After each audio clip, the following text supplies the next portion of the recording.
Igbo ndị ọma na-ege m ntị agwụchie m ọzọ ka m si agwụchie na-asị na ebe onye nọ na-elele vidiyo biko nyere aka na ishia vidiyo a, nyere aka na-agbasanya bụ ozi ka o wee na-elu onye ọbụla ntị na-elukwa mba niile anya ka ha soro anyị na-amụta sorokwa anyị na-enene maka na asị na no knowledge is enough, every day we keep learning.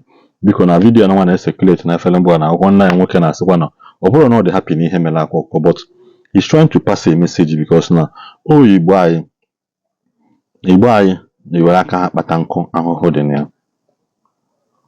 Ndị Igbo anyị nke na ndị Igbo anyị na-abụ nwe m icheta mgbe ahụ Odumeje gara kwa Indonesia ka ọ ga think Indonesia ka ọ ga ụmụ Igbo anyị n'obodo ahụ ama m ihe ha mechaa adị n'ogide gọọmenti anwụta achịrị ndị Igbo anyị mee depọtụ na mgba ụfọdụ ka nọ na mkpọrọ ya, ụfọdụ emechabeghị ya bụ ije till today.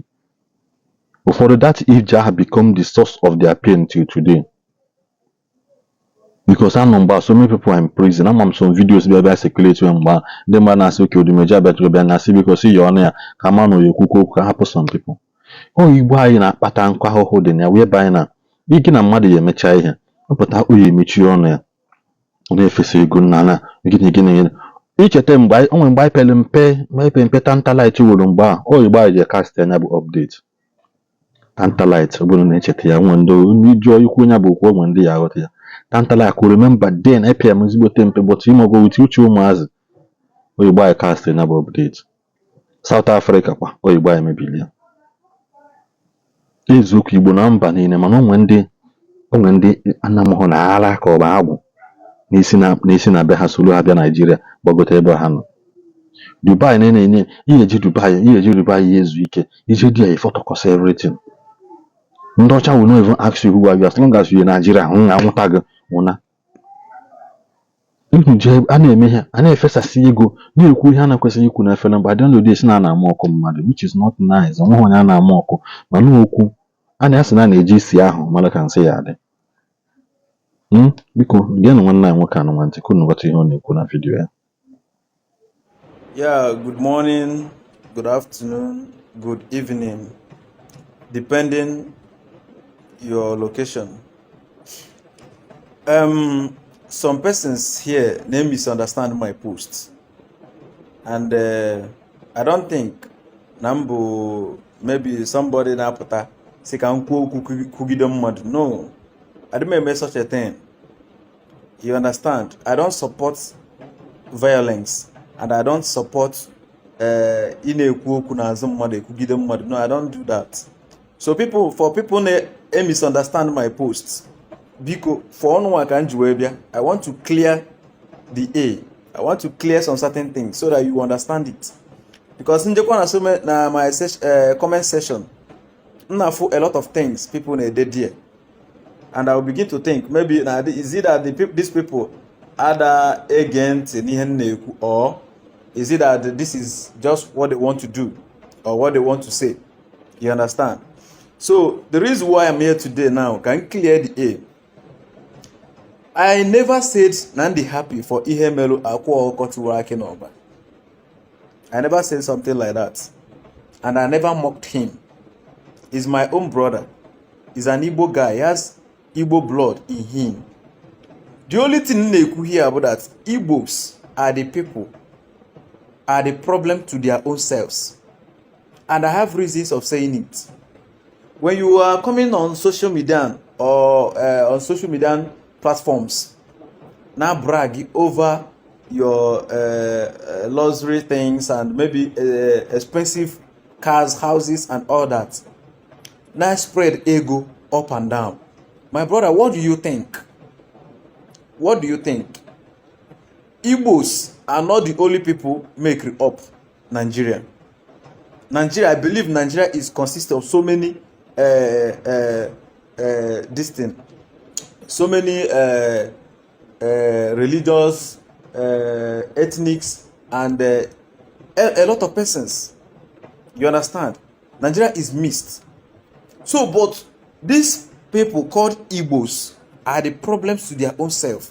The reason why I'm saying it is that Onguroki Yesifonye Yoruba now bo dibia or put on social media they go up and down.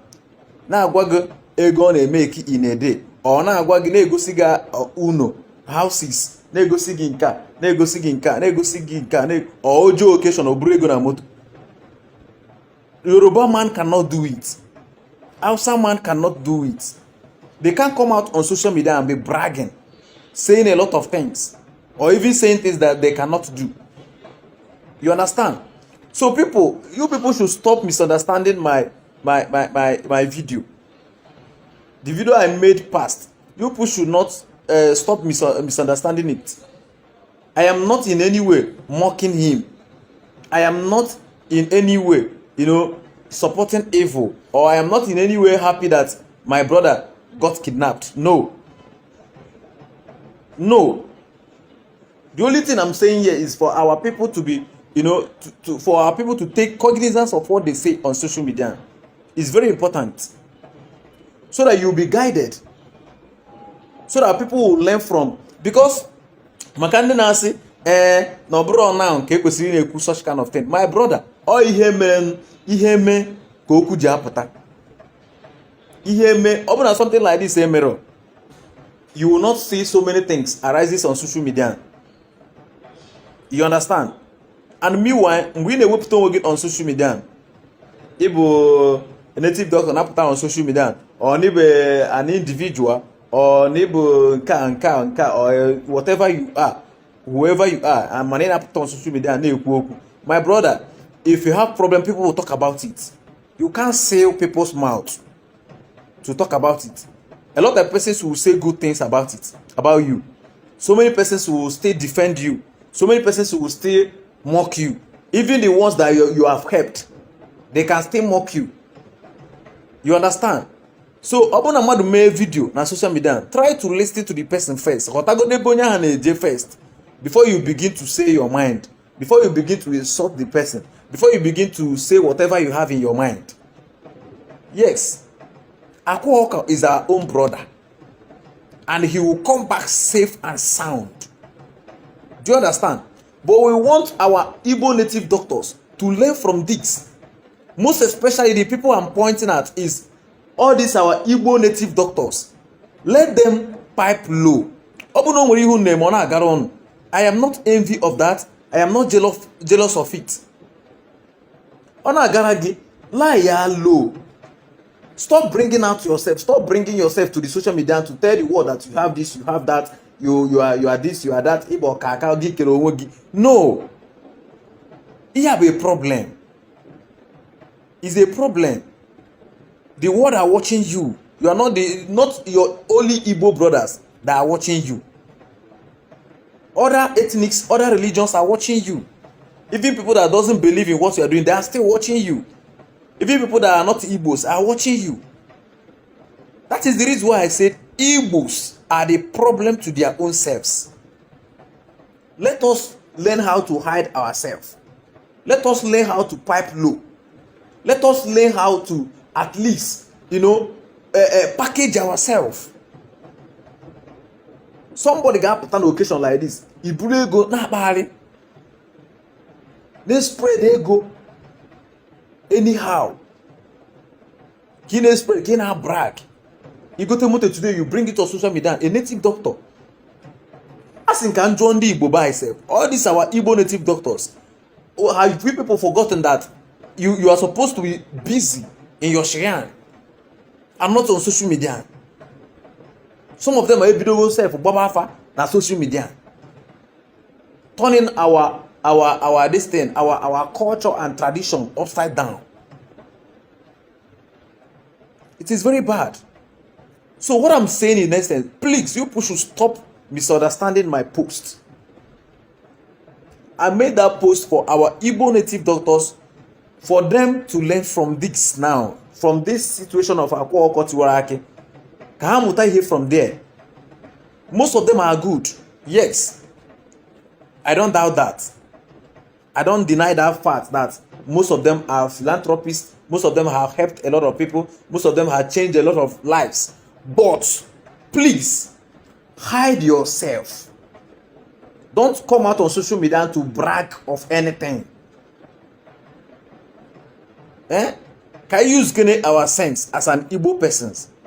If you're close or maybe a friend to these people, please talk to them. Talk to them. Talk to them. Let them package themselves. Babalawo no na Yoruba land. Hausas were native doctors. But you don't know. You will not know. Because what?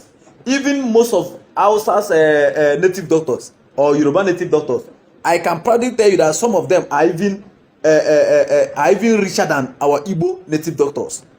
But you have never for one day see them on social media and bragging, showing out their executive cars and expensive houses. No, they don't do that. So, kaya pijakai na cause wrong problem. Because kaya pijakai na cause wrong problem. I still love you guys. All you guys, but the reason why that we are, we have come to this length. So there is nothing we can do without you guys. And any information coming from this side, okay, you guys got spread what the information, like sharing it, commenting, saying your mind, so that after seeing your comments and all that, we will still know another place to touch. So I love you all, guys. Please let us be guided. Thank you so much. The kind of love we show me on this channel, they will be do with the mumma and a masino adelon magical magic. I bring you I put my age you can yabambo emalibo. As never been on your bono because Sinabasim can represent on you weboneno. If you want to give any Yamulaki, Yeliaka, I'm on over the Dinjona, Amazon Dan as I'm on no matter what. Eboboneno so you bono bonano will eventually like to associate with you because number one, Igbo people are smart. Igbo is hardworking. Igbo just South Africa, almost South Africa, Kenya. I don't know they want to marry Nigerians, Igbo men. They want to get intimate with you guys. You guys are doing well outside. Despite the fact the bad eggs among us. No, na kusi ade. No, na kusi ade. Then na na Tony take if you want for this na if you know by I should totally go na match at the age of 25. Which I'm not against you having your ambition, no. Man, I want to take it again at the age of 40. You charge up at 25, we may he in one age of 30. Because you couldn't see well on the guy for to Kunanya compress I will have one when you go. My would you to 2 half? Well, half a support to one way. Which I come on the Kaiman Bozo.